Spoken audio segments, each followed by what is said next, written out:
Good morning. Environmental sustainability is not an option, it is a necessity. We have a compelling and ever more urgent duty of stewardship to take care of the natural environment and resources on which our economic activity and social fabric depends.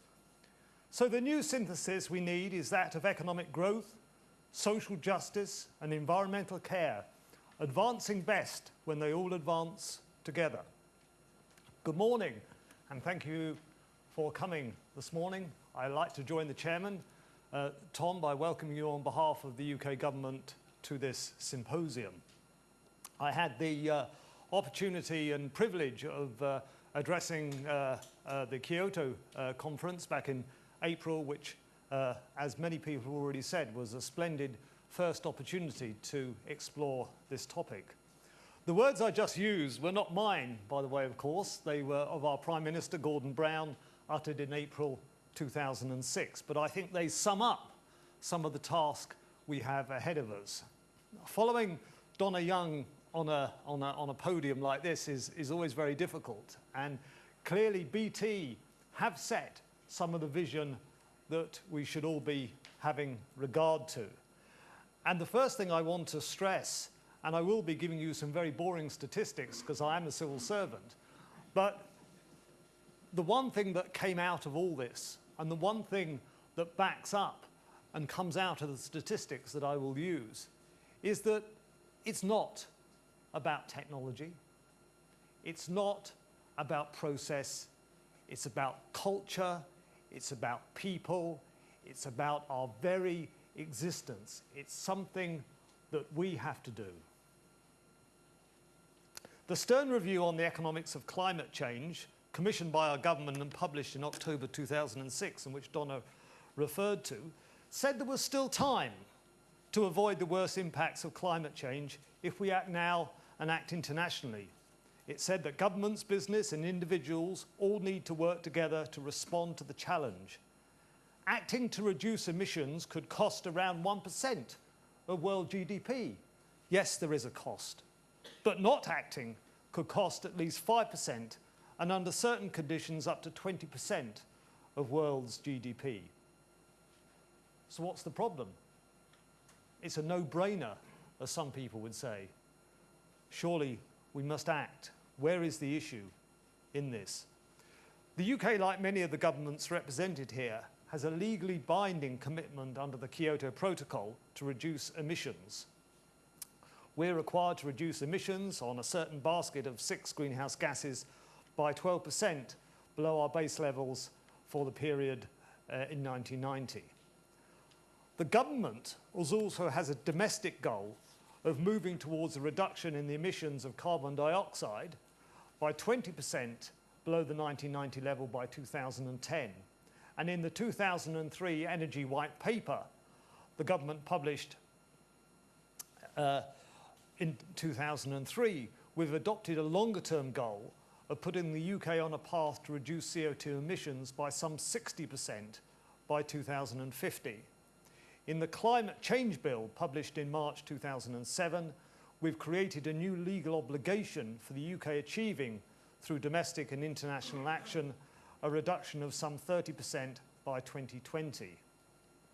The Energy White Paper, which we published in 2007, contains a package of measures that we estimate will deliver annual savings of between 22 and 33 million tonnes of carbon in 2020. I always have a bit of a problem in imagining 33 million tonnes of carbon. And emissions of the basket of 6 greenhouse gases fell by around 15.3% between the base year and 2006. In 2007, UK net emissions of carbon dioxide were provisionally estimated to be 543 million tonnes. This was 2% lower than the 2006 figure of 554 million tonnes.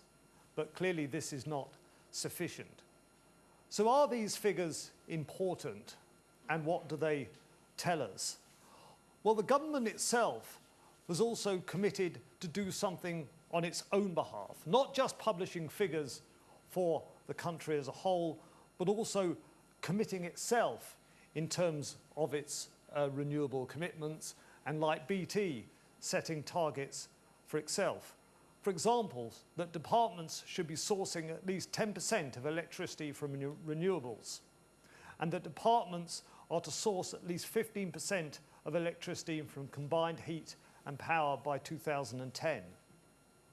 The government has already identified the need for strong leadership and has created a new Director General post of a Chief Sustainability Officer. And on the ICT front, we have a vision on how to use ICT within our government departments. Namely, by 2012, energy consumption of government ICT will be carbon neutral. There will be 100% environmental sustainability across the life cycle of ICT equipment and services by 2020. And we're going to ensure a unified decision process to maintain the balance between economic, social, and environmental priorities in making purchasing choices. Now that's important in itself. Purchasing choices is part of the cultural change that will have to occur if we're going to meet the sort of targets laid down. Because purchasing choices is all important. It's important for governments, it's important for business, and it's important for individuals. The servers that Donna referred to. Why would we purchase a server that has inefficient energy consumption when we could purchase a server that has efficient energy consumption? These are the choices that business and governments are going to have to make. Part of the rationale of our purchasing decisions is going to have to include environmental and sustainability issues. That is a challenge that we face as governments. So how are we going to meet some of these targets within the government? Well, part of the projection is to extend the life cycle of all ICT purchases to their natural demise. I love that, to their natural demise. I read that with most interest, as opposed to automatic refresh and replacement programs. You can tell this is civil service speak, can't you? But what does that mean in practice? And it reminded me when I was thinking of it last night. When I was a young scout leader, I was once told how to replace tents. And I was brought into a storeroom and I was told, Nigel, we've just purchased these tents.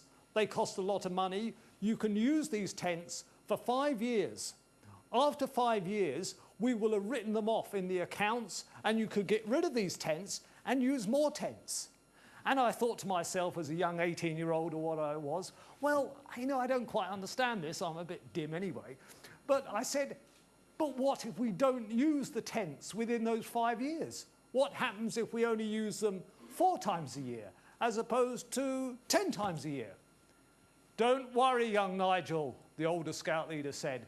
They'll be written off in the accounts by then anyway.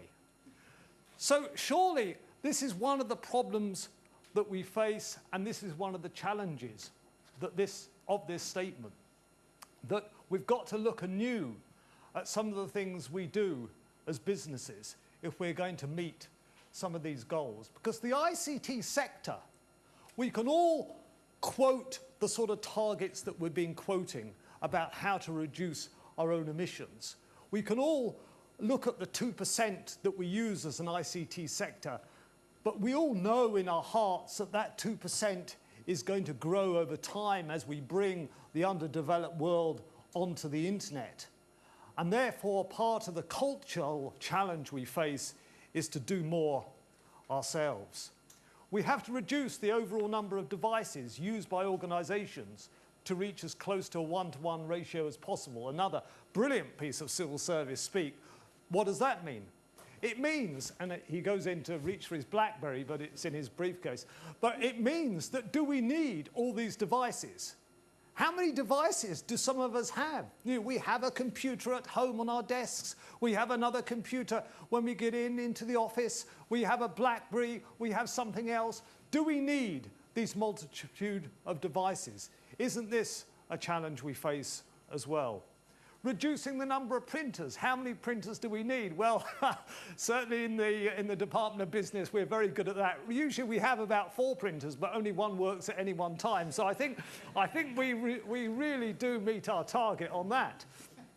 But again, we've got to look at that and increasing server capacity utilization. I was speaking at a National Computer Conference seminar the other day, and they said, several people in the survey said the utilization of their servers, and this is big companies, this is the IBMs and the EDSs of this world, the server utilization is 13%. Well, as I said, I'm pretty dim, but I said, you know, that doesn't sound very much to me. You know, 13%, I don't know what BT gets, but we ought to be aiming for at least 50%, I've read, that's achievable. So there again, we have a lot to do. But of course, it's not just within government where the action is, and various industry groups have taken up the challenge. And again, Donna encapsulated it here, that the Stern Review put this subject on the map. It challenged us all to think more broadly on ICT and environment matters, and business really did take up the cudgel. Now, certain businesses had already been thinking about this and doing a lot of work, and certainly BT was one of them, and the CBI already had working groups looking at this.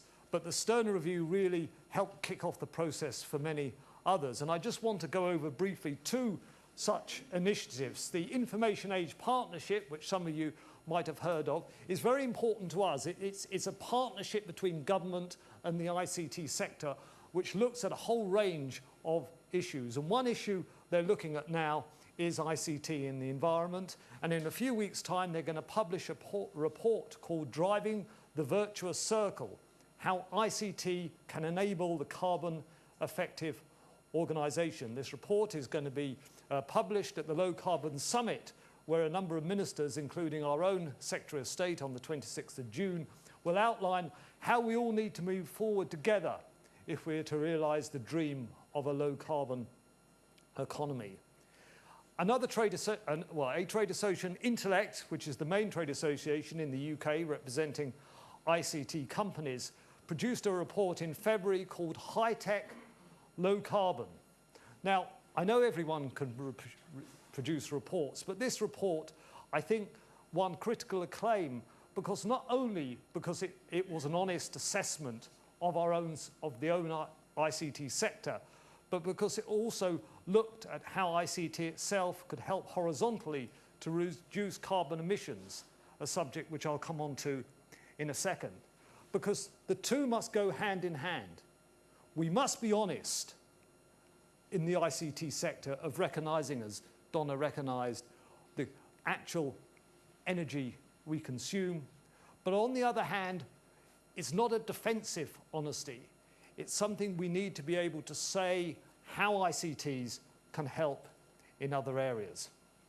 And that's where, of course, the ITU comes in.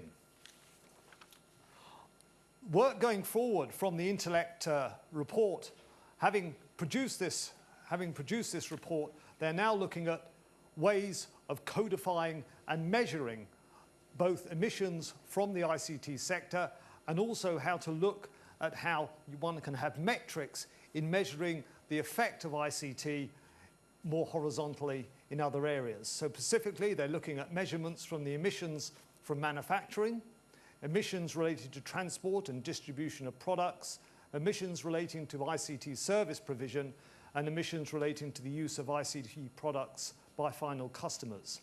And their objective is to create some sort of template which can be compiled from existing business data.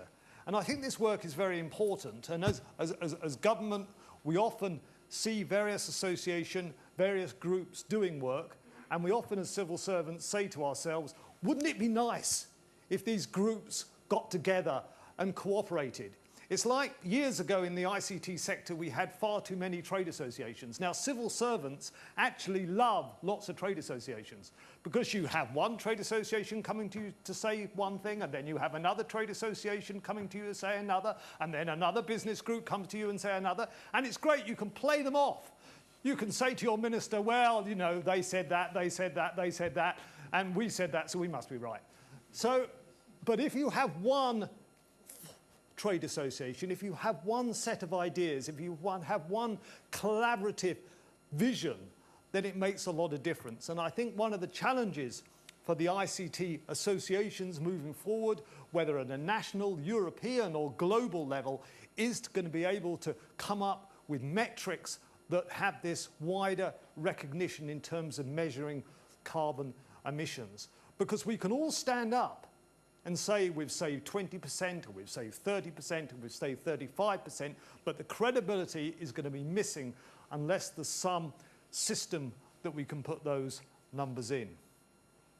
Secondly, the work of Intellect is going to look at, along with the reports that Stern Review did and other pieces of work, they're going to try and identify, and they're putting in a piece of work with Warwick University, to look at the technologies, to see what technologies are available or coming on stream, which can deliver the significant emission reductions that we're looking at, what technologies have the most potential to be developed in the future to achieve that objective, and what steps might be taken to accelerate the embodiment and development of new low-carbon technologies. And clearly this is a wide exercise, and first of all they're concentrating on transport and domestic energy use. And finally, they're putting forward a piece of work which I think is going to be equally important around behavioural change. And this work is going to both look at accelerating the purchase of more energy efficient devices, how we can be encouraged to purchase energy efficient devices, and also the reduction of careless use of ICT equipment. And of course, that was very much part, I think, of what Donna was saying in her presentation, which all comes back to part of the cultural change that we have. And we've all read about the energy that could be saved from not having our phone chargers on overnight, from turning our standby off on our television. And these are examples, and we sometimes laugh at them and say, well, you know, just me unplugging my phone charger is hardly going to save the world, is it? Well, no, it's not, is it? But this is part of the cultural, part of the behavioural change which is going to be necessary. And to finish then, looking further afield, the European Union, of course, wants to get in on this act. That's a surprise, isn't it, that the European Commission wants to do something in this area? The European Commission, obviously recognising that this is an important area of work, has recently produced a communication called Addressing the Challenge of Energy Efficiency through ICT. They come up with lovely names for their communications.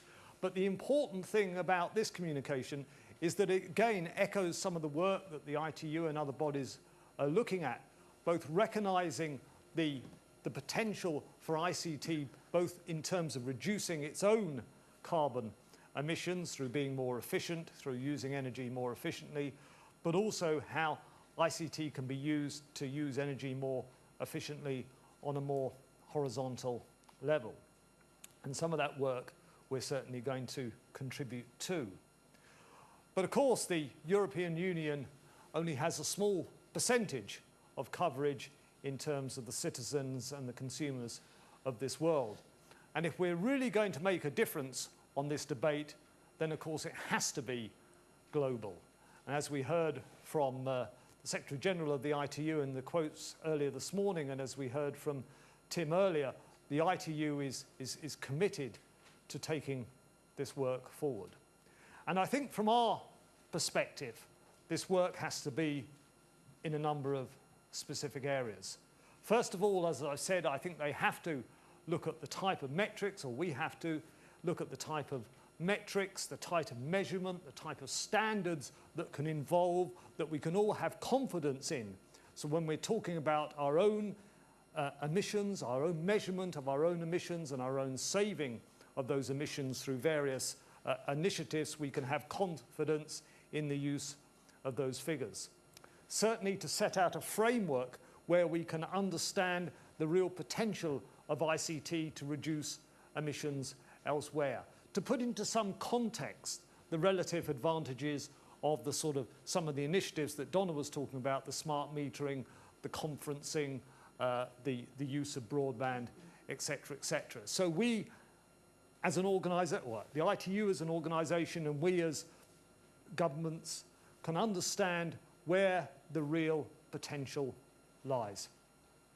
And thirdly, of course, to ensure that this work has the political backing, has the political connections that it needs to make a real difference. That we're not just seen as a bunch of standard makers, I'm sorry, no, we're not just seen as a bunch of standard makers or a bunch of policy makers or a bunch of, techies, working in our own area, but what we're contributing really can make a difference.